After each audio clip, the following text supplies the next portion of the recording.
La pluie s'abattait comme une sentence divine sur les pavés luisants de la rue de Rivoli, et Nathan, trempé jusqu'aux os, trébucha sur le trottoir, son cœur battant la chamade. « Putain, pas maintenant » murmura-t-il entre ses dents, serrant contre lui le sac en cuir usé qui contenait la télécommande maudite, celle qu'il avait confondue avec l'autre, celle qui n'aurait jamais dû quitter son appartement. Derrière lui, les phares d'une voiture de luxe balayèrent la nuit, et il sut, avant même de se retourner, que c'était lui, Hugo, son patron, descendant de l'Audi noir avec cette assurance qui le rendait à la fois terrifiant et irrésistible. Hugo s'approcha, son imperméable claquant au vent, et sans un mot, il arracha le sac des mains de Nathan. « Tu crois que je n'ai pas remarqué ?» Sa voix était un grondement bas, chargé de fureur contenue, mais ses yeux verts perçants qui hantaient les nuits solitaires de Nathan en trahissaient une lueur plus profonde, presque douloureuse. Nathan recula d'un pas, le souffle court, imaginant déjà le scandale, la vidéo sur cette télécommande, ces images intimes qu'il avait filmées seul dans son lit, un soir de désespoir après une rupture, des confessions murmurées à l'écran comme un cri d'aide muet. Hugo l'avait vu. Et maintenant, tout était fini. Paris, cette ville des amours impossibles, semblait conspirer contre lui ce soir-là. Nathan travaillait depuis 6 mois chez l'Étoile Lumière, une agence de publicité nichée dans un hôtel particulier du Marais, où les campagnes pour des parfums de luxe et des voyages exclusifs masquaient les drames personnels de ses employés. À 28 ans, il était le graphiste junior, celui qui arrivait toujours en avance, avec un café serré à la main et un sourire forcé pour masquer sa timidité. Gai, certes, mais discret ou trop discret, peut-être, dans un monde où les coming out étaient encore des actes de bravoure. Hugo, 35 ans, le fondateur charismatique, était une énigme, marié à une galeriste nommée Élise, père d'une petite fille de 4 ans, et pourtant, des rumeurs couraient dans les couloirs, chuchotements sur des nuits à Berlin, des regards trop appuyés lors de shootings photos. Tout avait commencé par une erreur banale, ou du moins c'est ce que Nathan se racontait pour dormir. Ce matin-là, une réunion cruciale avec un client italien pour une campagne sur l'amour éternel ou ironie du sort. Nathan avait préparé 2 télécommandes, une pour le projecteur de la salle de conférence, l'autre pour son appartement connecté, celle qui contrôlait non seulement les lumières et la musique, mais aussi l'accès à ses fichiers personnels via une app mal sécurisée. Dans la panique, il avait attrapé la mauvaise. Pendant la présentation, Hugo avait pris la télécommande pour avancer les slides, et au lieu d'une image de couple enlacé sous la tour Eiffel, l'écran avait affiché lui. Nathan, nu, les yeux clos, murmurant des mots d'amour à un fantôme absent. « Je t'aime, même si tu n'existes pas », avait-il gémi à l'écran, avant que l'image ne se fige dans un silence assourdissant. La réunion s'était achevée dans le chaos poli des excuses, le client feignant l'embarras, Hugo congédiant tout le monde d'un geste sec. Nathan avait fui, mais Hugo l'avait rattrapé dans l'ascenseur, la télécommande toujours en main. « On en parle ce soir. Chez moi. 20h. Pas une invitation, un ordre. » Nathan avait passé l'après-midi à trembler, imaginant la démission forcée, le renvoi pour comportement inapproprié, peut-être pire, une plainte pour harcèlement inversé, car après tout, qui croirait un junior face à un magnate de la pub? La maison d'Hugo se dressait dans le 7e arrondissement, un hôtel particulier aux volets verts et au jardin secret, loin du tumulte du Marais. Élise était en voyage à New York pour une expo, la petite Louise chez sa nounou. Nathan sonna, les jambes flageolantes, et Hugo ouvrit la porte en chemise blanche déboutonnée au col, un verre de whisky à la main. « Entre » dit-il simplement, et Nathan obéit, comme un condamné marchant à l'échafaud. Le salon était un havre de luxe discret, tapis persan, bibliothèque remplie de volumes sur l'art contemporain, et une cheminée où crépitait un feu malgré la tiédeur printanière. Hugo lui tendit un verre bois, ça te détendra, et s'assit en face de lui, la télécommande posée sur la table basse comme une grenade dégoupillée. « Explique-moi, Nathan. Qu'est-ce que c'était que ça ?» Nathan avala une gorgée, le liquide brûlant sa gorge. « Une erreur. J'ai confondu les télécommandes. C'est personnel. S'il vous plaît, effacez-le. Je démissionne demain, si vous voulez. » Hugo secoua la tête, un sourire amer aux lèvres. « Démissionner ? Pour une vidéo où tu te mets à nu, littéralement ? C'est courageux, ce que tu as fait là. Ou stupide. Mais pas indécent. » Il appuya sur un bouton, et un écran plat s'alluma au mur, diffusant à nouveau la scène. Nathan voulut se lever, mais Hugo posa une main sur son genou, un geste ferme, électrique. « Regarde. Vraiment. » Sur l'écran, Nathan plus jeune, les cheveux en bataille, parlait à l'appareil comme à un amant perdu. Je me sens si seul, parfois. Dans cette ville qui promet l'amour à tous, sauf à moi. Les mots résonnaient, chargés d'une vulnérabilité brute, et pour la première fois, Nathan les entendit comme un étranger, un appel au secours, pas une faiblesse. Hugo coupa l'image. J'ai vu pire. J'ai vu moi-même. Sa voix se brisa légèrement, et il se leva pour raviver le feu, dos tourné. Nathan osa, qu'est-ce que vous voulez dire? Un silence, puis Hugo se tourna, les traits tirés. Élise et moi. C'est une façade. Un mariage d'intérêt, pour les apparences, pour Louise. Je suis gay, Nathan. Depuis toujours. Et cette vidéo? Elle m'a rappelé pourquoi je cache tout ça. Il s'approcha, s'asseyant plus près, son parfum à un mélange de bois de santal et de tabac envahissant l'espace. Tu m'as donné plus qu'une télécommande. Tu m'as donné un miroir. Le cœur de Nathan s'emballa. Était-ce possible? Ce regard qu'il avait surpris tant de fois lors des pauses café, ces invitations à des afterworks qu'il avait déclinées par peur? Mais pourquoi me le dire maintenant? Parce que tu m'as forcé la main. Et parce que... Hugo hésita, sa main effleurant celle de Nathan. Parce que je te regarde depuis des mois. Ton talent, ta douceur. Tu es comme un rayon dans ce bureau de requin. La pièce sembla rétrécir, l'air chargé d'une tension palpable. Nathan, impulsif, se pencha et l'embrassa à un baiser maladroit, désespéré, que Hugo rendit avec une faim retenue trop longtemps. Leurs lèvres se mêlèrent, salées par les larmes de Nathan, et pour un instant, Paris dehors cessa d'exister. Mais au fond de lui, Nathan sentait déjà l'ombre, les secrets, les vies doubles, les risques. Les jours suivants furent un tourbillon de stollen glance et de nuits volées. Hugo et Nathan dansaient sur le fil du rasoir, leur rencontre clandestine se glissant entre les réunions et les deadlines. Un matin, dans l'ascenseur vide, Hugo murmura à l'oreille de Nathan, « Viens ce soir. » Élise est à Milan. Nathan acquiesça, le rouge aux joues, et passa la journée à esquiver les regards suspicieux de leurs collègues. Camille, la directrice artistique, une blonde acérée aux ongles laqués, avait haussé un sourcil lors du café, « Tu sembles distrait, chérie. » Un amant secret. Nathan avait ri nerveusement, mais au fond, la peur grandissait et si quelqu'un avait vu la vidéo? Et si Hugo regrettait? Le soir, l'appartement d'Hugo au-dessus du bureau un loft minimaliste avec vue sur les toits de zinc devint leur sanctuaire. Il dînait de fromage et de vin rouge sur le balcon, parlant de tout et de rien, des rêves d'enfance de Nathan dans une petite ville de Normandie, où il avait fui les moqueries de ses camarades, des voyages d'Hugo en Asie, où il avait goûté à la liberté d'être soi sans jugement. J'ai rencontré mon premier amour à Bangkok, confia Hugo un soir, ses doigts entrelacés à ceux de Nathan. Un danseur de cabaret. Il m'a appris que l'amour n'est pas une possession, mais un feu qu'on allume ensemble. Nathan, ému, posa sa tête sur l'épaule d'Hugo, inhalant son odeur familière. Pour la première fois, il se sentait vu, vraiment vu. Mais le drame couvait. Élise revint de Milan avec des valises pleines d'œuvres d'art et un regard aiguisé. Lors d'un dîner familial improvisé où Nathan invité comme collègue zélé, elle scruta les échanges complices, ses lèvres pincées en un sourire factice. Hugo parle tant de toi au bureau, Nathan. Tu dois être exceptionnel. Ces mots étaient miel empoisonné, et Nathan quitta la table les mains tremblantes, prétextant un mal de tête. Plus tard, seul dans sa chambre d'hôte minuscule près de Bastille, il reçut un texto d'Hugo, désolé. Elle soupçonne quelque chose. Sois prudent. La prudence devint leur mantra, mais l'amour, ce traître, exigeait plus. Une semaine plus tard, lors d'une soirée de lancement au Fouquet's, sous les lustres étincelants et les rires mondains, Nathan surprit Élise en conversation animée avec Camille. Il est si attachant, ce garçon. Hugo le protège comme un trésor. Camille gloussa, ou comme un secret inavouable. Nathan se figea derrière un pilier, le champagne amer dans sa gorge. Était-ce le début de la fin? Il confronta Hugo dans les toilettes, la voix étouffée, elle sait. Et tes employés aussi. Hugo le plaqua contre le mur, un baiser furieux pour sceller le silence. Ça n'a pas d'importance. Je vais lui parler. Demain. Mais demain n'arriva pas comme prévu.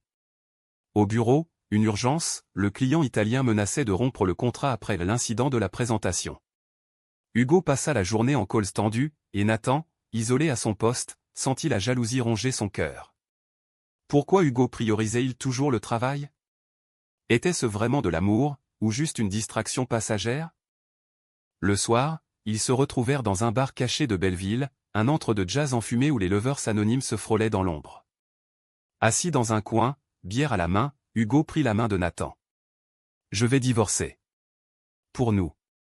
Louise comprendra un jour. » Nathan pleura, un mélange de joie et de terreur. « Et moi? Je ne suis qu'un employé. Qu'est-ce que je suis pour toi? » Hugo le serra contre lui, « Mon salut. Ma vérité. » Pourtant, la nuit apporta le premier coup. Nathan rentra chez lui pour trouver son appartement sens dessus-dessous au pas un cambriolage, mais une fouille méthodique. Sur son ordinateur, ouvert sur une page de notes internes de l'agence, un fichier volé, des idées de campagne concurrentes qu'il avait esquissées par passion. Et un mot griffonné sur un post-it, « traître ». Son sang se glaça. Qui? Camille? Élise? Ou pire, quelqu'un d'autre? Il appela Hugo, paniqué, mais tomba sur répondeur. Seul dans la nuit parisienne, Nathan erra le long de la Seine, les lumières des bateaux-mouches dansant comme des promesses brisées. Il se rappela la vidéo, ce moment de vulnérabilité qu'il avait mené ici. Était-ce une malédiction ou une bénédiction? Au pont des Arts, il accrocha un cadenas imaginaire à la rambarde de leur cadenas, qu'ils y avaient fixé en secret la semaine précédente, gravé H et NE pour toujours. Le lendemain, au bureau, l'atmosphère était électrique. Hugo convoqua une réunion d'urgence, annonçant des changements, nous renforçons la confidentialité. Toute fuite sera sanctionnée. Son regard croisa celui de Nathan, chargé d'une promesse muette. Mais Élise apparut à la porte, radieuse et impitoyable, un dossier sous le bras. « Chérie, j'ai trouvé ça. Des preuves que ton protégé a volé des idées. » Elle posa les documents sur la table, et Nathan vit son monde s'effondrer, ses notes, photocopiées, signées de sa main. Accusation de trahison. Réactions outrées des collègues. Hugo, blême, ne dit rien. Nathan balbutia, ce n'est pas moi. J'ai été piégé. Mais les murmures fusaient, le petit nouveau, si mignon, et voilà. Élise sourit, protège-le, Hugo. Comme toujours. Nathan fut suspendu, et seul dans la rue, sous un ciel plombé, il comprit, la réaction, la trahison. Élise avait fouillé, motivée par la jalousie. Mais Hugo? Avait-il fermé les yeux pour la sauver? La suspension dura une semaine qui s'étira comme un siècle. Nathan s'enferma dans son appartement, les rideaux tirés sur la lumière impitoyable de Paris. Les appels d'Hugo restaient sans réponse, il avait bloqué son numéro, le cœur en miettes. Traître, ce mot résonnait comme une sentence. Était-ce vraiment Élise? Ou Hugo, qui avait utilisé la vidéo pour le manipuler, pour assouvir un désir fugace avant de le sacrifier à son empire? Les nuits étaient peuplées de cauchemars, Hugo riant avec Élise, Camille complotant dans l'ombre, et lui, Nathan, nu et brisé sur l'écran géant du bureau. Un matin, un colis arriva, la télécommande, emballée dans du papier craft, avec une note manuscrite d'Hugo, regarde. Tout est là. Tremblant, Nathan l'activa, et l'écran de son salon s'illumina non pas sur ses confessions, mais sur une vidéo nouvelle. Hugo, seul face à la caméra, dans le même loft. Nathan, si tu vois ça, c'est que j'ai merdé. Élise a tout avoué, c'est elle qui a planté les documents. Par vengeance. Je l'ai confrontée, et elle part avec Louise pour un temps. Je démissionne de mes illusions. Reviens-moi. S'il te plaît. Les larmes coulèrent, chaudes et libératrices. Hugo, vulnérable, parlait de son enfance réprimée à Lyon, d'un père homophobe qu'il avait poussé dans les bras d'Élise pour sauver les apparences. Tu m'as libéré, avec ta maladresse. Cette télécommande était le destin. Nathan, impulsif, attrapa son manteau et courut vers le marais, ignorant la pluie fine qui perlait sur les boulevards. Hugo l'attendait au bureau désert, assis sur le bord de la table de conférence où tout avait commencé. « Je suis désolé », murmura-t-il en le voyant. Nathan se jeta dans ses bras, et ils s'embrassèrent avec une urgence nouvelle, comme si le monde pouvait les séparer à nouveau. « Ne me laisse plus jamais », souffla Nathan contre sa peau. « Jamais », promit Hugo, et ils firent l'amour là, sur le tapis épais, les ombres des gratte-ciel dansant sur leur corps entrelacés. Mais le répit fut bref. Camille, fidèle à sa réputation de vipère, avait vendu la mèche à la presse People, scandale à l'Étoile Lumière. Le patron et son amant volent des idées. Les tabloïds s'emparèrent de l'affaire, déformant les faits en un soap-opéra sordide. Photos volées de Nathan sortant de chez Hugo, rumeurs sur la vidéo pornographique. Élise, depuis son refuge en Provence, envoya un avocat, divorce immédiat, mais garde partagée de Louise, avec accusation de milieu toxique pour Hugo. Le bureau devint un champ de mines. Les clients fuyaient, les employés murmuraient. Hugo tint une conférence de presse, la voix ferme, l'amour n'est pas un crime. Et la trahison, chez nous, vient de l'intérieur. Il pointa Élise du doigt, produisant des preuves enregistrement de ses aveux, mailles compromettants. Mais le mal était fait. Nathan, réintégré mais isolé, supportait les regards en coin, les saluts, traîtres susurrés dans les couloirs. Une nuit, après une dispute violente, tu me sacrifies encore pour ton image, cria Nathan, il fit ses valises. Je pars à Berlin. Là-bas, on peut respirer. Hugo le retint, les yeux fous, ne fais pas ça. J'ai besoin de toi. Ils se réconcilièrent dans les draps froissés, mais la graine du doute était plantée.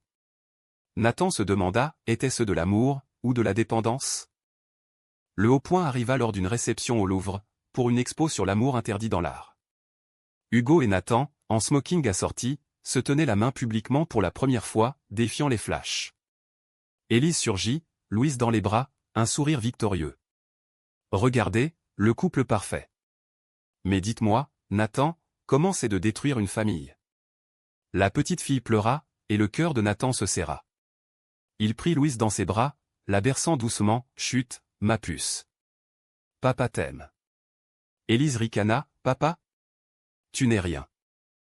Hugo explosa, arrachant sa fille des bras de Nathan pour la confier à une nounou.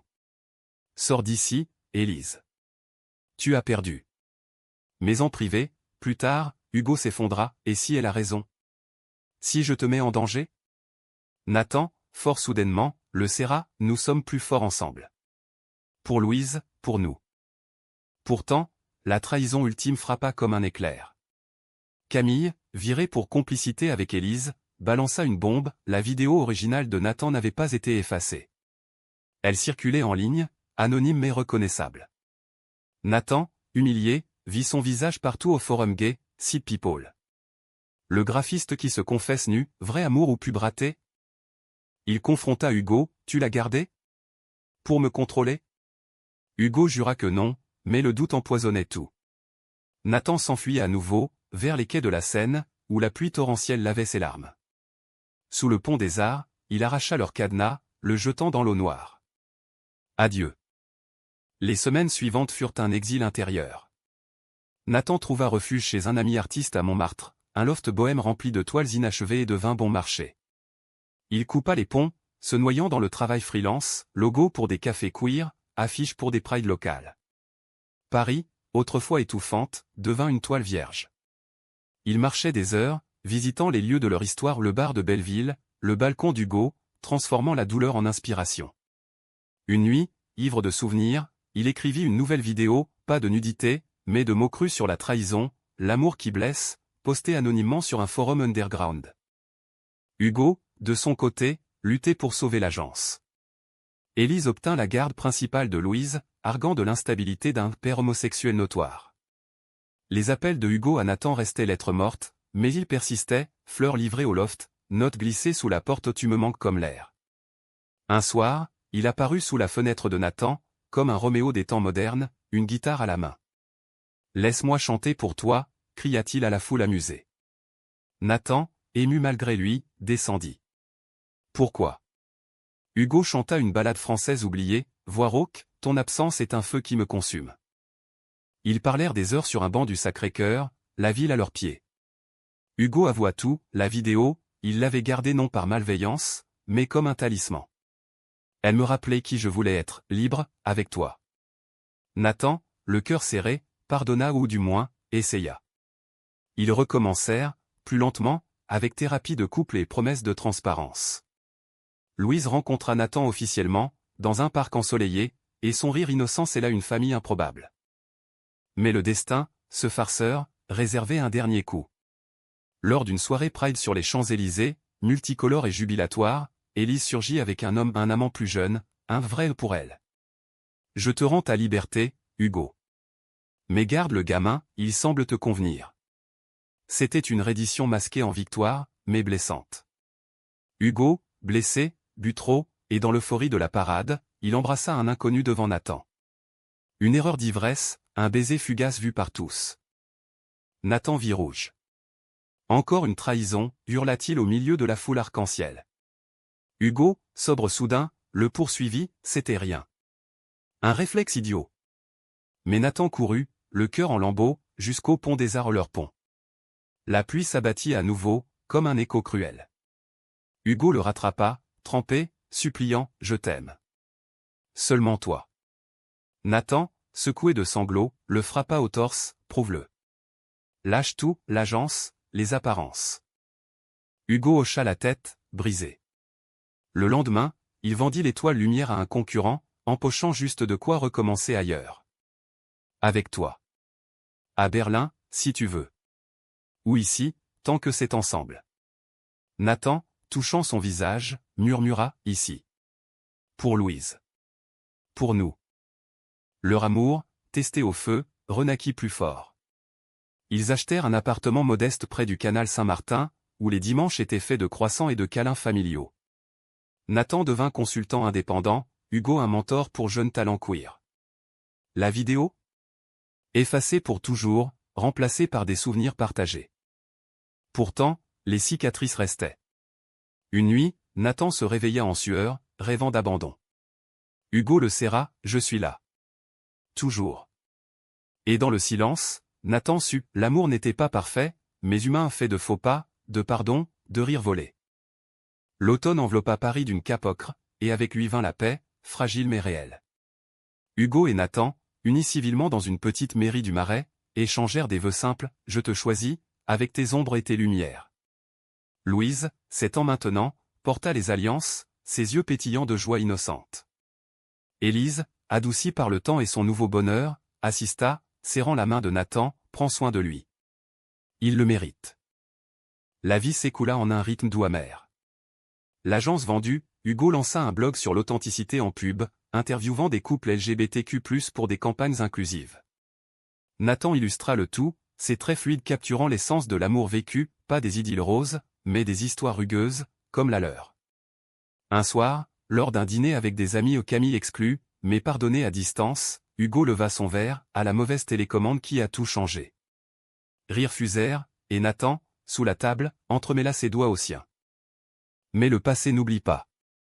Une lettre arriva un hiver, anonyme, une copie de la vidéo originale, envoyée par un hacker vengeur ou peut-être un ex-employé. Nathan la regarda seul, pour la première fois sans honte. Je t'aime, même si tu n'existes pas. Ces mots, autrefois un cri solitaire, étaient maintenant un hymne à sa résilience. Il montra la vidéo à Hugo, qui pleura, tu es beau. Courageux. Ensemble, ils la postèrent en ligne, édulcorée, comme un témoignage, de la vulnérabilité à la vérité. Le scandale fut bref, les soutiens affluèrent, des messages de milliers d'âmes similaires. Vous nous donnez de l'espoir, écrivit un jeune de province. Hugo et Nathan devinrent inadvertis des icônes discrètes, parlant dans des écoles, des associations, sur l'amour qui guérit les blessures sociétales. Le climax émotionnel survint un printemps, sous le pont des Arts rénové les cadenas interdits, mais l'esprit intact. Hugo s'agenouilla, non pour une bague, mais pour un poème gravé sur une plaque, à Nathan, mon inattendu. Épouse-moi, pas pour la loi, mais pour l'âme. Nathan, riant à travers les larmes, accepta, et ils firent l'amour ce soir-là dans leur lit, lent et profond, célébrant la chair et l'esprit.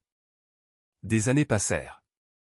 Louise grandit, une ado fière de ses deux papas, militant pour les droits avec une ferveur juvénile.